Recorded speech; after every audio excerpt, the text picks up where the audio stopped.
omugumirire bwe county ya Kisii omusike Donya Doris Aburi ara erombe y'abasubati abajumbe gusaba gumirire bugoika ase nyagitari ya magena eyo botutukana bwanyaka bakane kibokobwatekana amono musubati yomo oyore kikobina agasiria ogemo bwaye korengana no musubati Donya Doris Aburi nigwata mune nyagitari yu nigebwate ebirengo ebibebyo bakoreri nabo igo banyaka bakogania nyeko nyarekana nyagitari yu enyare gosiekwa asegeka erinde obokoreri bwaye bonyaka bokoroberi gwa gwikira ebirengo biganirie.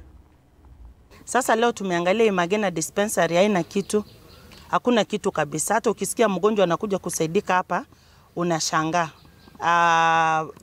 Hata kuna wagonjwa walifika huko mapema, kitu ilikuwa around saa 2, hakukuwa na mtu alikuwa amefika. Na unajua ugonjwa ikwambii utakuwa mgonjwa wakati daktari wanaingia hospitali. Ugonjwa inakuja anytime. So kuna shida mingi from kupata hizi vifaa vya kutumika. Na pia yani unafika hospitali unaambiwa hatuna maji, kama mvua ijanyesha tunaenda tunachota na mtungi.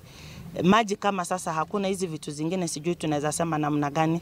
Hiyo ndio shida kubwa imepata wagonjwa wetu. Hakuna hata electricity, hakuna maji, there is nothing hapo.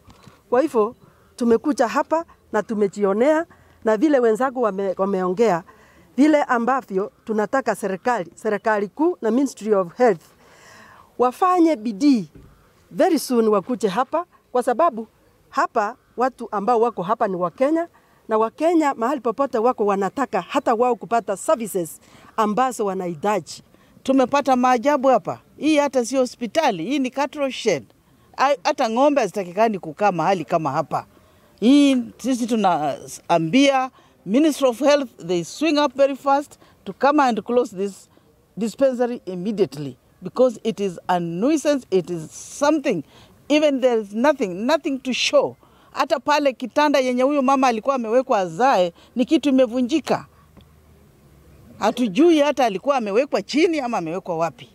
Kwa hivyo sisi kama akina mama wa Kenya, tukiwakilisha Kiwopa na bunge kuu la Kenya, tunasema kwamba Ministry of Health ikuje ifunge hapa, na ikishafunga hapa watafute solution. This thing needs to be renovated, walete madawa hapa. Watu wa Ogembo ama watu wa eneo hii wako na haki wapate medicine vizuri. Watu wa Magena